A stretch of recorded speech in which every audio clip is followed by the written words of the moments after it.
Democrat blame game begins after major Virginia loss, criticism hurled at moderates, progressives, and Biden. After a crushing defeat for Democrat Terry McAuliffe in the Virginia governor's race and a New Jersey gubernatorial election that is far too close for comfort for Democrats, it took only hours for different factions of the party to start hurling blame at one another. Hopefully, progressives will get the wake-up call, a moderate Democratic source told Fox News Wednesday morning. As it became clear the Virginia race was closer than anticipated, there was mumbling among moderate Democrats that the left wing of the party may be going too far on issues from massive government spending to wokeism in education and other institutions, driving away suburban voters. The New Jersey gubernatorial race, where incumbent Democrat Gov.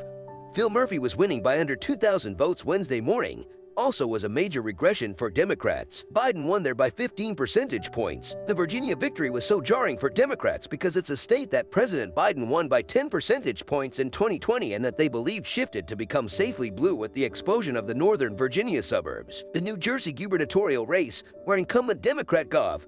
Phil Murphy was winning by under 2,000 votes Wednesday morning, also was a major regression for Democrats. Biden won there by 15 percentage points. Colin Struther, a Democratic strategist who was a longtime aide for moderate Rep.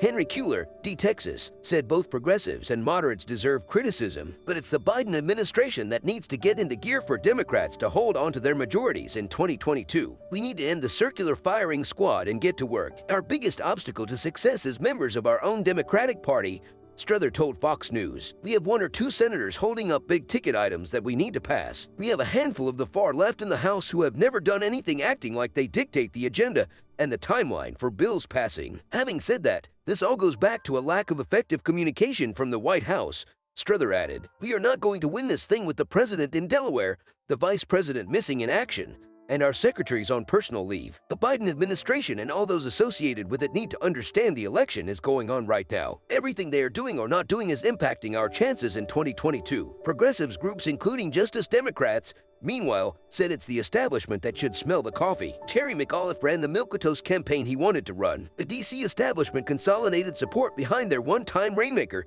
and in doing so sidelined 2 potentially history-making black women running for the same office. The group said in a statement, "This should be a wake-up call for Democrats.